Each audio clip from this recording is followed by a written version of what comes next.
کسی کو نہیں دیا.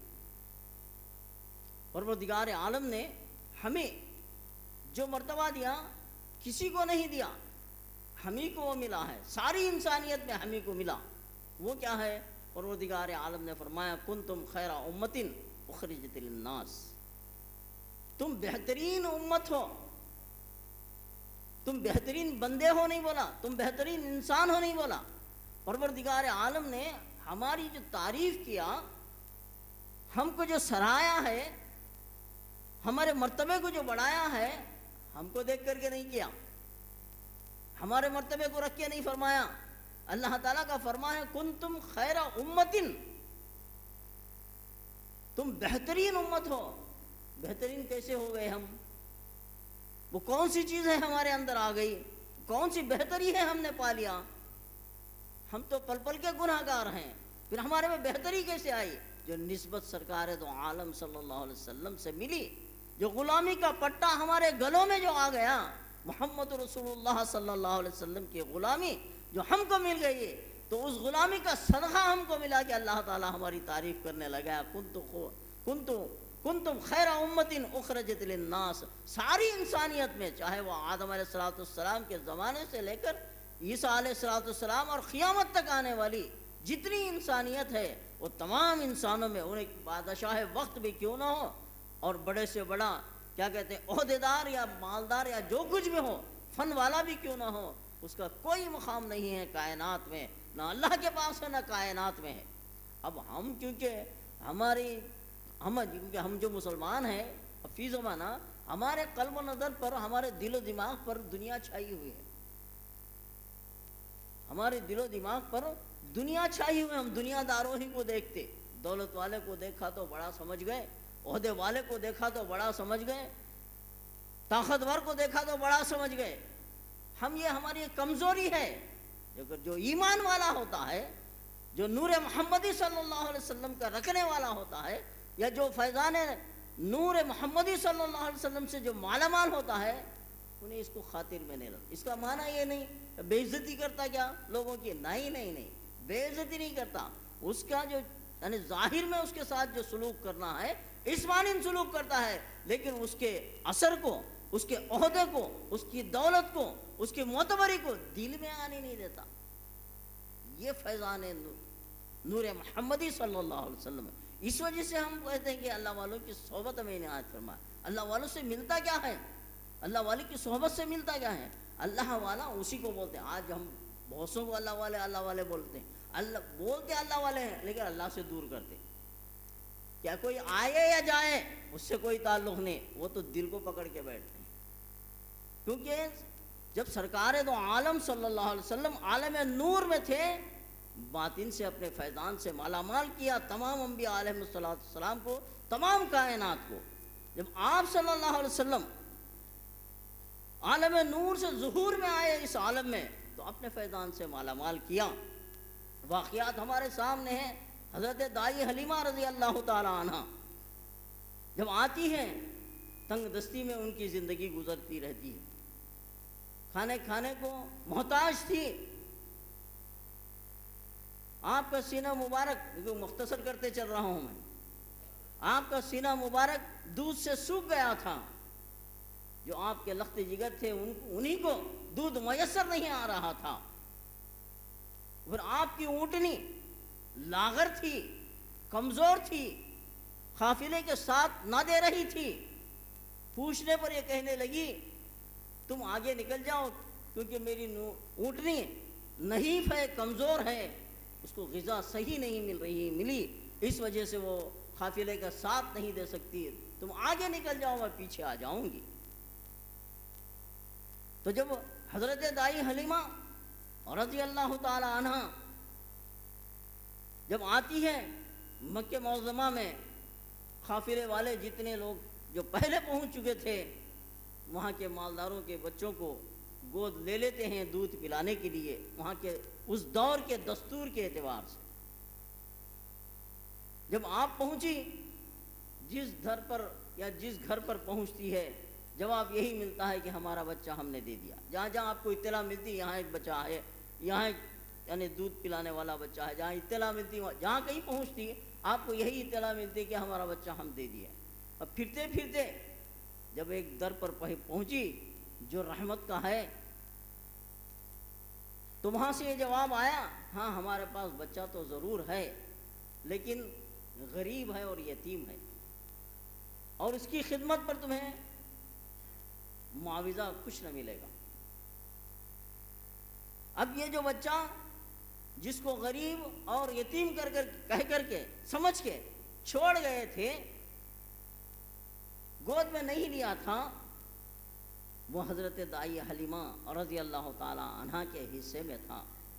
آپ بھی لینا نہیں چاہتی تھی، آپ بھی جو سرکار دو عالم صلی اللہ علیہ وسلم کو جو آپ گود میں لی، آپ لینا نہیں چاہتی تھی، کیونکہ آپ خود مفلس الحال تھی، غریب تھی، تنگ دست تھی. پھر یہ غریب بچے کو لے جا کے کیا کریں گے؟ لیکن کیا تھا؟ عزت کا مسئلہ تھا، عزت کا معاملہ تھا. اگر میں خالی گود واپس لوٹ جاؤں گی تو بستی والے کیا کہیں گے؟ لوگ تانا دیں گے.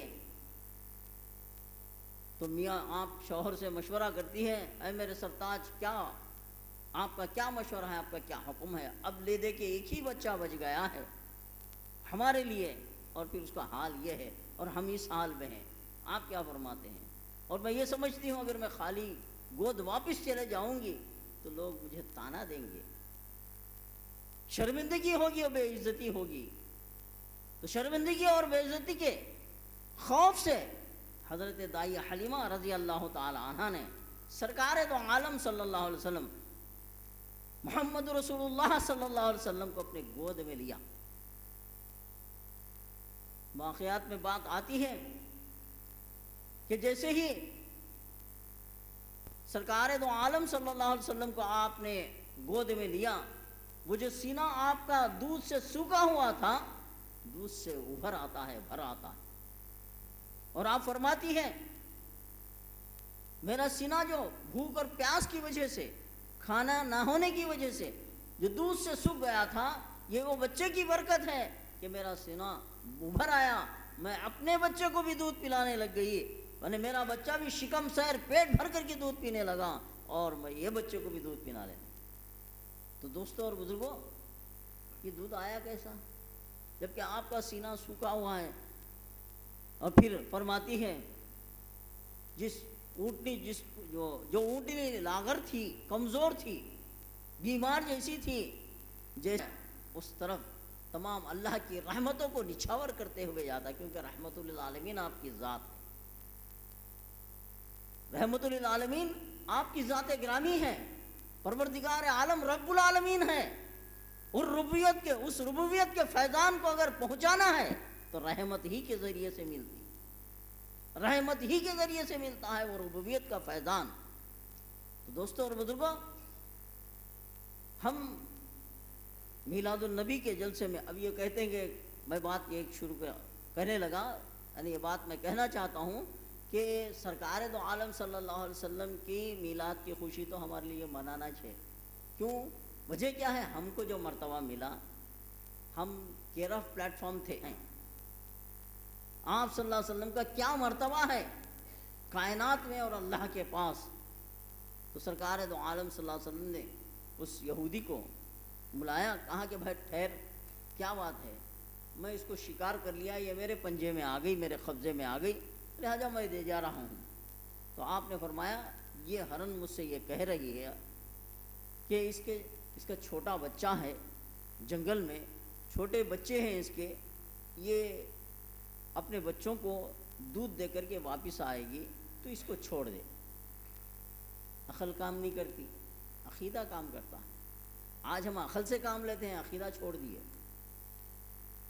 تو اس یہودی نے کہا، کیونکہ وہ تو گستاخ رسول تھا، تو اپنی زبان میں کہا کہ کیا کہہ رہے ہیں؟ ایک جانور ہے، جب شکار ہاتھ کو آیا ہے مشکل سے، جب شکار ہاتھ سے نکل جاتا ہے تو پھر کیسے واپس آئے گا؟ یہ تو ہونے والی بات نہیں. کہا کہ نہیں، میں کہہ رہا ہوں چھوڑ دے. اچھا، اب اس کو موقع ملا، بات ایک پوائنٹ مل گئی اس کو. اس نے کہا اچھی بات ہے، میں آپ کے کہنے پر چھوڑ دوں گا، اگر یہ ہرن واپس نہیں آئے تو کیا کرنا؟ موقع مل گیا اس کو. تو سرکار دو عالم صلی اللہ علیہ وسلم نے فرمایا اگر یہ ہرن واپس نہ آئے تو جو معاملہ تو ہرن کے ساتھ کرنے والا ہے وہ مجھ سے کر لے.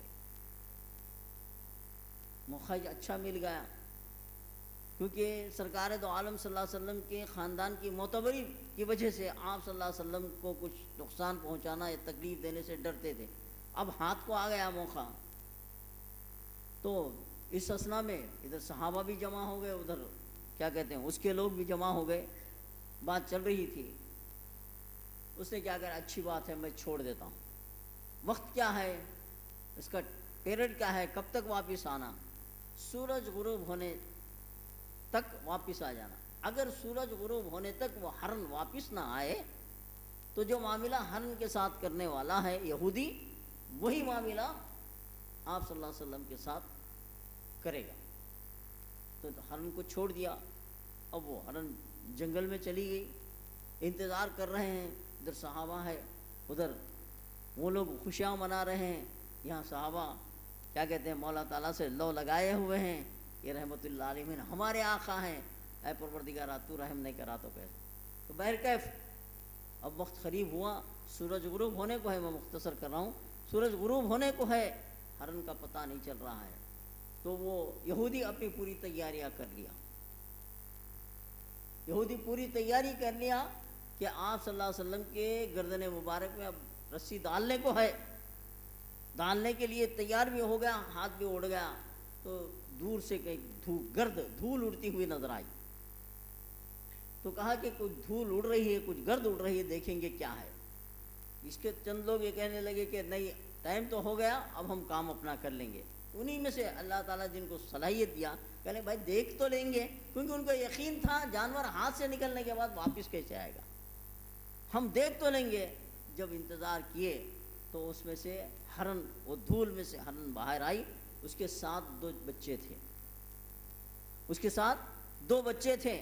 جیسے ہی سرکار دو عالم صلی اللہ علیہ وسلم کے قریب پہنچی، وہ ہرن اپنے سر کو خدم مبارک پر رکھ دیا، رکھ کر کہنے لگی اپنے زبان حال سے یا رسول اللہ صلی اللہ علیہ وسلم میں تو آ جاتی تھی لیکن میرے بچے چھوٹے تھے، مجھ جیسی چھلانگ وہ مار نہیں سک رہے تھے، تو لہٰذا میرے آنے میں تاخیر ہو گئی، دیر ہو گئی، مجھے معاف فرما دی. تو دوستوں اور بزرگوں یہ حدیث کیوں رکھا؟ ایک جانور کو معلوم ہے محمد رسول اللہ صلی اللہ علیہ وسلم کی ذات گرامی کیا ہے، وہ نور جو ظہور میں آیا اس کا کیا مرتبہ ہے. آج ہم اس ظہور میں آئے ہو نور کا ہم کلمہ پڑھتے ہیں، ہمارے دل کا منور نہیں ہوا. وہ نور کا فیضان ہمارے دلوں میں نہیں آیا. وہ نور کا فیضان اگر ہمارے دلوں میں آتا ہماری زندگی بدل جاتی. ہم غلام رسول بن کر کے اپنی زندگی کو گزارتے، ہم پروردگار عالم کے فرما بردار بن کر کے زندگی گزارتے، ہم اولیاء اللہ کے نقش قدم پر اپنی زندگی کو گزارتے. اولیاء کی محبت کا اعلان ہمارے پاس ہے، آقا دو جہاں صلی اللہ علیہ وسلم کی محبت کا اعلان ہمارے پاس ہے، پروردگار عالم سے عقیدت کا اعلان ہمارے پاس ہے. نہ پروردگار عالم کی فرما برداری ہے، نہ آقا دو جہاں صلی اللہ علیہ وسلم کی سنتیں ہماری زندگی میں ہے، اور نہ اولیاء کے نقش قدم ہمارے زندگی میں. تو پھر دوستوں اور بزرگوں اس نور کے فیضان کو ہم نے کیا لیا؟ نور تو فیضان دینے کو تیار ہے، ہم لینے کو تیار نہیں ہیں، کیونکہ ہم دنیا کو دیکھتے ہیں، ہمارے دل و دماغ پر دنیا چھائی ہوئی ہے، ہم دنیا ہی کو دیکھ کے زندگی کو گزار دیں، یہ کریں گے وہ کریں گے، ایسا کریں گے ویسا کریں گے، ایسا کریں گے، سامنے خبر آتی نکل کے چلے جائیں، اس کے سوا کچھ نہیں رہتا. اب یہ کیا کہتے ہیں میلاد جو ہم منائے ہیں، یہ خوشی جو ہم منا رہے ہیں، کسی نے میں نے کہا کہ خوشی کیوں منا رہے ہیں؟ اس وجہ سے منا رہے ہیں اللہ تعالیٰ ہم کو مرتبہ دیا، پروردگار عالم ہم کو ڈگنیٹی دیا، مرتبہ دیا، ایک عہدہ دیا، ایک پوزیشن دیا سرکار کے صدقے میں. تو وہ صدقہ کیسے ملا؟ وہ نور جب ظہور میں آیا، محمد رسول اللہ صلی اللہ علیہ وسلم کا اعلان فرمایا، تو اس نور کے فیضان سے، اس نور کے صدقے میں ہم آپ صلی اللہ علیہ وسلم کے غلام کہلانے لگے. تو اللہ تعالیٰ نے ہماری تعریف فرمائی. تو لہٰذا یہ جو ہم کیا کہتے ہیں خوشی جو منا رہے ہیں، ہمارے لیے یہ کچھ بھی نہیں ہے. اگر ہم تو اپنی کھال کو نکال کے دال بھی دیتے تو کم تھا. تو دوستو اللہ تعالیٰ آپ صلی اللہ علیہ وسلم کی جو امت میں لایا، ہم جتنے یہاں ہیں میلاد النبی، جشن ظہور نور، بہرحال جو کچھ بھی کہتے ہیں، لیکن ہم کو عمل کرنے کی ضرورت ہے. وہ نور ظاہری فیضان بھی دیتا ہے، وہ نور باطنی فیضان بھی دیتا ہے. تو اولیاء اللہ کی صحبت میں باطنی فیضان ملتا ہے. جب دل منور ہو جاتا ہے تو خود بخود رنگ آ جاتا ہے. جب دل نورانی ہو جاتا ہے خود بخود رنگت آتی ہے باہر. جب دل منور نہیں ہوتا کچھ بھی نہیں آتا. تو یہ کہاں سے ملتا ہے؟ جن کا دل منور ہے، جن کے قلب میں نور محمدی صلی اللہ علیہ وسلم بسی ہوئی ہے، ان کی صحبتوں سے ملتا. اللہ تعالیٰ کا فضل ہے. اللہ تعالیٰ نے نور محمدی صلی اللہ علیہ وسلم کے رکھنے والے، نور محمدی صلی اللہ علیہ وسلم کے فیضان سے مالا مال ہونے والے اور ان کی صحبت میں رہنے والوں کو اس رنگ میں رنگ دینے والوں سے نسبت دیا. وآخر دعوانا الحمدللہ رب العالمین. یا الہ العالمین، جو کچھ بھی کہا گیا سنا گیا عمل کی توفیق عطا فرما. ہم پر رحم فرما، فضل فرما، کرم فرما. تیرے محبوب کا صدقہ عطا فرما، تیرے محبوب کے محبوبین کا صدقہ عطا فرما. ہم سے راضی ہو جا، توفیق ہم کو دے کہ ہم سب تجھ سے راضی ہو جائے. ان اللہ و ملائکتہ یصلون علی النبی یا ایھا الذین آمنوا صلوا علیہ وسلموا تسلیما. اللہم صلی علی سیدنا مولانا محمد وعلی آلہ وصحبہ واہل بیتہ اجمعین برحمتک یا ارحم الراحمین. والحمد للہ.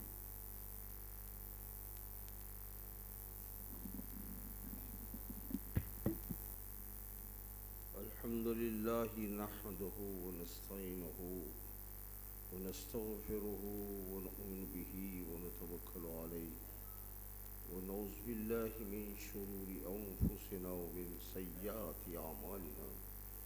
من يهد الله فلا مضل له ومن يضلل فلا هادي له. ونشهد أن لا إله إلا الله وحده لا شريك له. ونشهد أن سيدنا مولانا محمدا عبده ورسوله أرسله بالحق بشيرا ونذيرا. صلى الله على آله وأصحابه أجمعين. أما بعد، قال الله تبارك وتعالى في الكلام المجيد: أعوذ بالله من الشيطان الرجيم. بسم الله الرحمن الرحيم. قد جاءكم من الله نور وكتاب مبين. صدق الله المولانا العظيم وصدق رسوله النبي الأمين. قال الله تبارك وتعالى في شان حبيبه: إن الله وملائكته يصلون على النبي يا أيها الذين آمنوا صلوا عليه وسلموا تسليما. اللهم صل على سيدنا مولانا محمد وعلى آله وأصحابه وبارك وسلم. اللهم صل على سيدنا محمد وعلى آله وأصحابه وأزواجه وذرياته وأهل بيته سلم تسليما كثيرا كثيرا.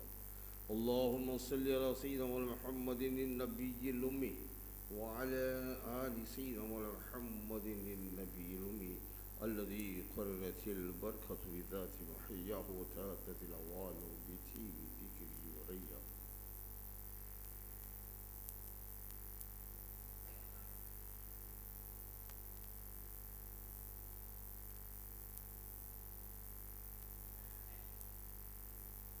السلام علیکم ورحمۃ اللہ وبرکاتہ.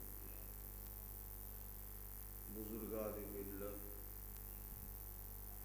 راہ حق کے ساتھیوں، مائیں بہنوں، اللہ جل شانہ و منولہ کا بھی انتہائی شکر ہے. اس نے ہمیں نبی کریم صلی اللہ علیہ وآلہ وسلم کی امت میں پیدا فرمایا اور ہمیں پیدا ہونے کا فخر تھا. بے پایا کرم ہے رب العالمین کا اس پرآشر زمانے میں ہمیں آج تک زندہ رکھا، اپنے منشا کو سمجھنے کے لیے، اپنے احکام پر عمل کرنے کے لیے قرآن جیسی نعمت عظمیٰ سے سرفراز کیا.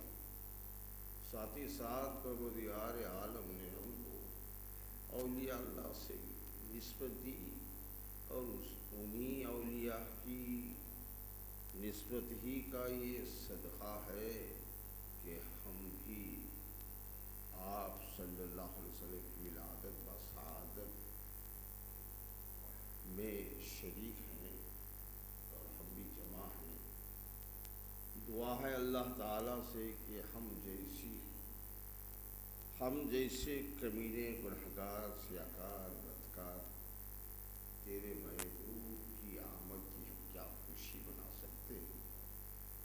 جیسے تو خوش ہوا ہے اس کا صدقہ دے دے، اور تیرے انبیاء خوشی منائے ہیں ان کا کچھ صدقہ دے دے، تیرے اولیاء جو خوشی منائے ہو اس کا دے دے۔ ہم تو اس لائق نہیں ہیں،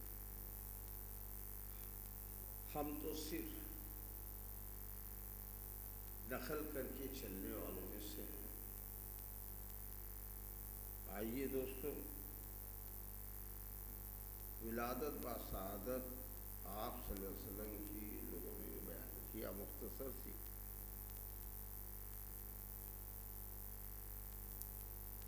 آپ کی ولادت کے دو قسمیں ہیں۔ ولادت بولتے ہیں پیدا ہونے کو، ولادت بولتے ہیں پیدا ہونے کو، کہ آپ کی پیدائش کی دو حقیقتیں ہیں۔ ایک آپ کی حقیقت یہ ہے کہ کائنات غلط سنے بھی ہیں، وہ بھی ہیں۔ میں نے 3 جلسوں کو مخاطب کیا، عنوان یہ تھا ایک جلسے کا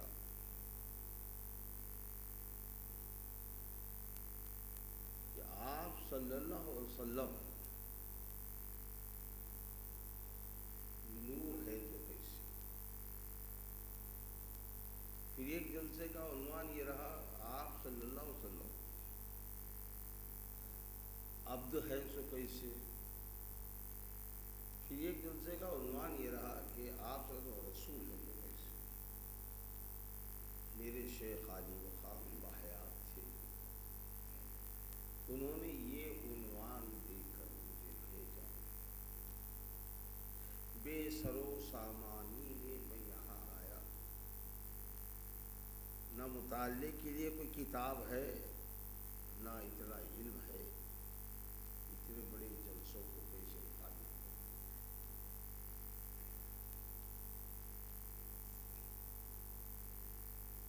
حکم شیخ ہے، سر آنکھوں پر ہے، اللہ تعالیٰ نے لاج رکھ لی کہ سارا شہر جو متاثر ہو رہا۔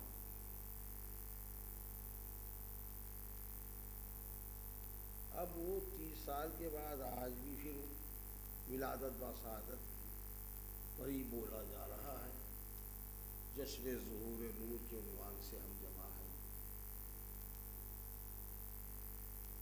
بات یہ ہے، جب یہ بیانات سامنے آئے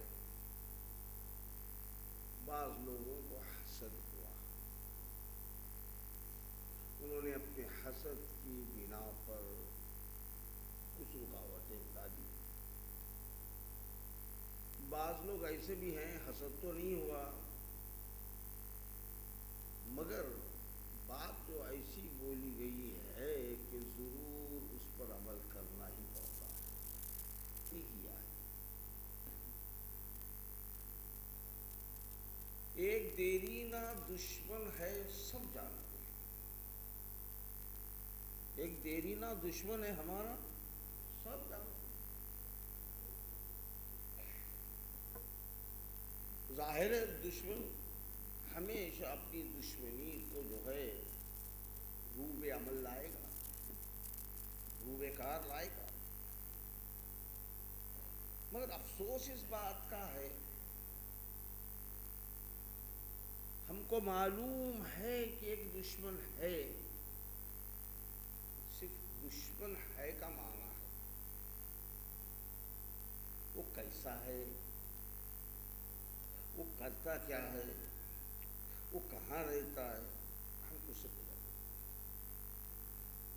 اسی وجہ سے مسلمان اس کی زد میں آ گئے۔ دیکھیے دوستو، کوئی چور ہے، مال چوراتا ہے، اگر چور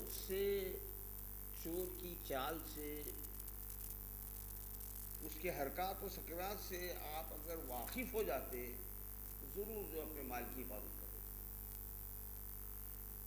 اس کو تو روک نہیں سکتے, وہ تو چوری ہے.